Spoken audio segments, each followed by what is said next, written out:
السلام علیکم ورحمۃ اللہ وبرکاتہ۔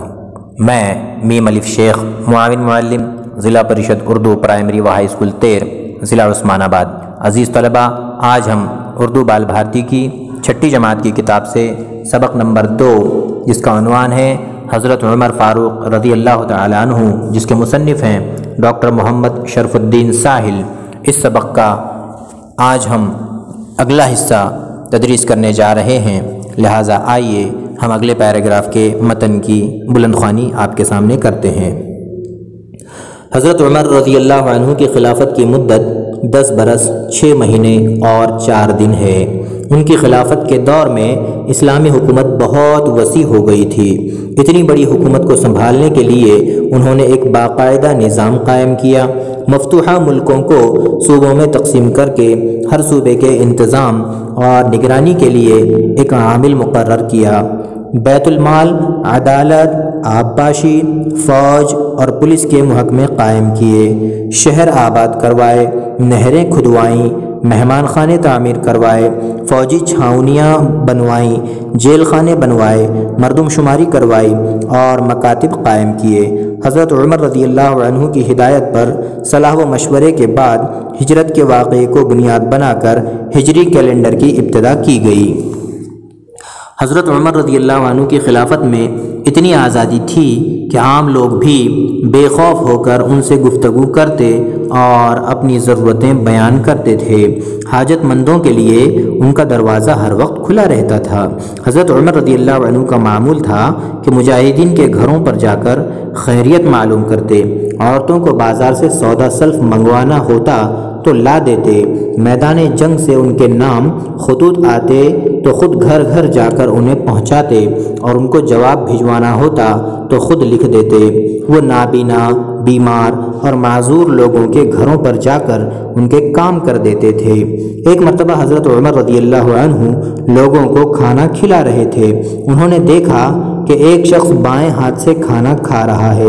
حضرت عمر رضی اللہ عنہ اس کے پاس گئے اور آہستہ سے کہا کہ داہنے ہاتھ سے کھاؤ۔ اس شخص نے رنجیدہ ہو کر کہا کہ ایک جنگ میں میرا دایاں ہاتھ جاتا رہا ہے۔ یہ سن کر حضرت عمر رضی اللہ عنہ کا دل بھر آیا۔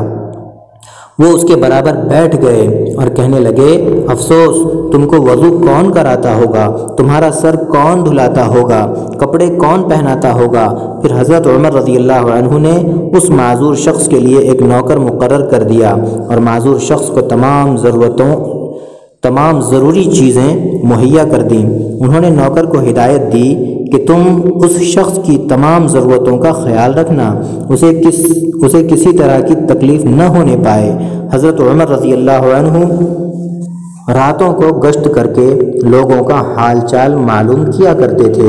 ایک دفعہ گشت کرتے ہوئے مدینہ سے 3 میل دور پہنچے، دیکھا کہ ایک عورت کچھ پکا رہی ہے اور 2-3 بچے بلک بلک کر رو رہے ہیں۔ حضرت عمر رضی اللہ عنہ نے سبب پوچھا تو عورت نے بتایا، ان کو کئی وقت سے کھانا نہیں ملا ہے، انہیں بہلانے کے لیے میں نے پانی میں کنکر ڈال کر ہانڈی چولہے پر چڑھا دی ہے۔ حضرت عمر رضی اللہ عنہ فوراً مدینہ آئے، بیت المال سے کھانے پکانے کی چیزیں لیں اور اپنے غلام اسلم سے کہا، اسے میری پیٹھ پر رکھ دو۔ اسلم نے کہا، یہ سامان میں لیے چلتا ہوں۔ حضرت عمر رضی اللہ عنہ نے فرمایا، کیا قیامت میں بھی میرا بوجھ تم اٹھاؤ گے؟ چنانچہ خود ہی سب سامان لے کر پہنچے۔ اب اس عورت نے پکانے کی تیاری کی۔ حضرت عمر رضی اللہ عنہ نے خود چولہا پھونکا۔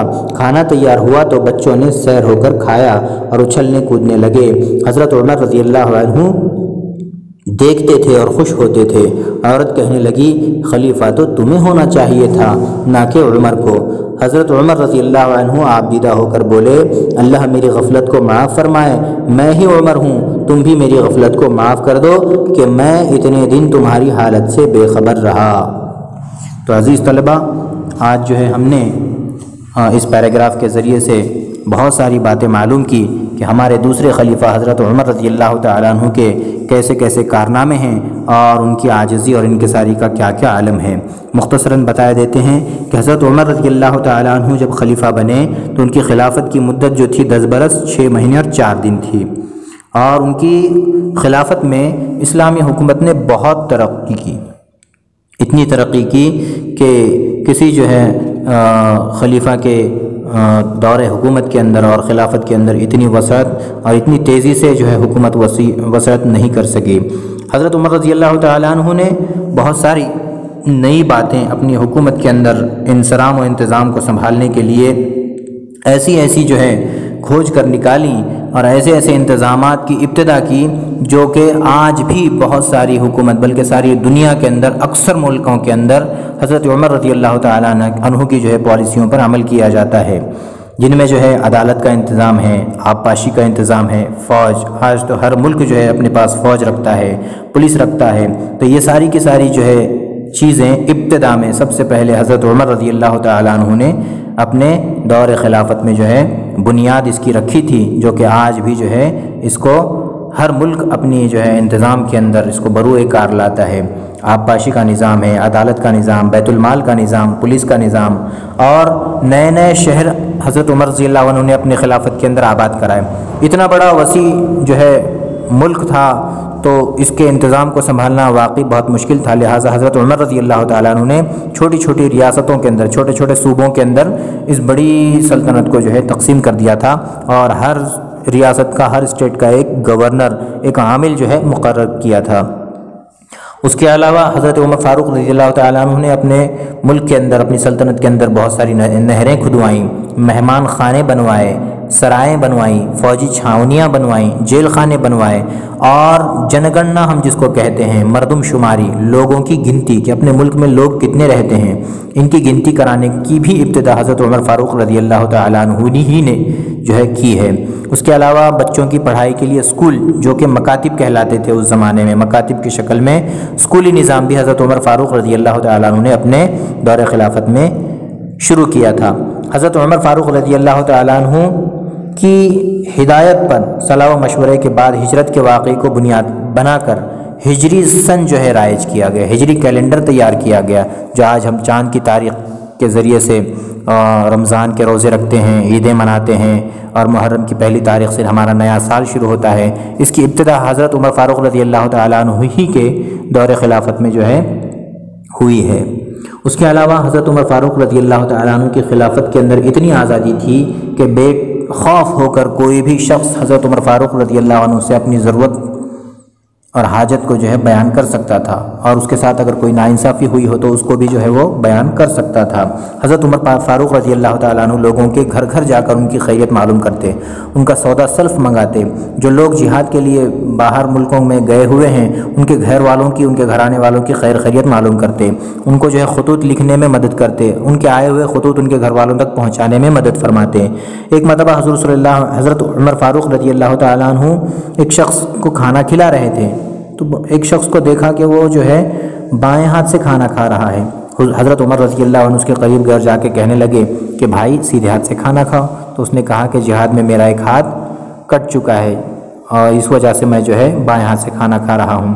تو حضرت عمر فاروق رضی اللہ تعالیٰ عنہ کا جو ہے دل بھر آیا، اور انہوں نے اس کے لیے غلام مقرر کر دیا، اور وہ اس غلام سے کہا کہ تو اس کی ہر ضرورت پوری کر، اس کی کوئی شکایت کا جو ہے موقع نہ دینا، بلکہ اس کی ہر ضرورت کو تو جو ہے پوری کرنا، اور دل جوئی کے ساتھ اس کا جو ہے پورا معاملہ جو ہے حل کرنا۔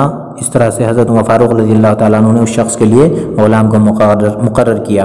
حضرت عمر فاروق رضی اللہ تعالیٰ عنہ رات میں جو ہے حفاظت کے لیے اپنی رعایا کے اندر امن و سلامتی رہے، چین و سکون رہے، تحفظ کی نیت سے جو ہے گشت لگایا کرتے تھے، جو ہے پوری سیکیورٹی کے لیے، اور جا کر معلوم کرتے کہ کوئی جو ہے پریشان حال تو نہیں ہے، کوئی جو ہے کسی پریشانی میں مبتلا تو نہیں ہے، کسی کو کوئی مسئلہ تو کوئی درپیش نہیں ہے، اس طرح سے۔ تو انہوں نے ایک مرتبہ دیکھا کہ بستی کے باہر ایک جگہ آگ جل رہی ہے، قریب جا کر معلوم کیا تو پتہ چلا کہ ایک عورت کے جو ہے 2-4 بچے ہیں، اور وہ بچے کئی دنوں سے بھوکے ہیں، لہٰذا ماں نے ان کو بہلانے کے لیے ہانڈی میں پانی اور کنکر ڈال کر جو ہے ابالنے کے لیے رکھے ہیں تاکہ یہ بچے بہل کر سو جائیں۔ حضرت عمر فاروق رضی اللہ تعالیٰ نے یہ منظر دیکھ کر بہت افسردہ ہوئے، بہت پریشان ہوئے، اور جو ہے فوراً جو ہے مدینہ شریف کے اندر آئے، اور آ کر بیت المال سے کھانے پینے کی چیزیں لیں اور تھیلے میں بھر کر کہنے لگے اپنے غلام اسلم سے کہ میری پیٹھ پر رکھ دو۔ اس غلام نے کہا کہ میں اپنے پیٹھ پہ لیے چلتا ہوں، تو اس سے کہا کہ کیا تو قیامت کے دن میرا بوجھ اٹھائے گا؟ لہٰذا غلام نے ان کے پیٹھ پہ سامان رکھ دیا، خود سامان لے کر آئے اور چولہے میں خود پھونکا، عورت نے جو ہے کھانا تیار کیا، اتنی دیر تک بیٹھے رہے کہ بچے کھا پی کر جو ہے کھیلنے لگے، اور پھر حضرت عمر رضی اللہ تعالیٰ عنہ وہاں پر یہ منظر دیکھ کر خوش ہوئے، تو اس عورت نے دعا دی کہ خلیفہ تو تمہیں ہونا چاہیے تھا نہ کہ عمر کو۔ حضرت عمر رضی اللہ عنہ آپ دیدہ ہوئے اور کہنے لگے کہ اے بہن، میں ہی عمر ہوں، اللہ میری غفلت کو معاف فرمائے اور تم بھی مجھے معاف کر دو۔ اس طرح جو ہے حضرت عمر رضی اللہ تعالیٰ عنہ کا کردار اس سبق کے اندر بیان کیا گیا ہے۔ انشاءاللہ اس سبق کے اگلے حصے میں اور بھی کئی باتیں ہم جاننے کی کوشش کریں گے۔ تب تک کے لیے اللہ حافظ۔ السلام علیکم ورحمۃ اللہ وبرکاتہ۔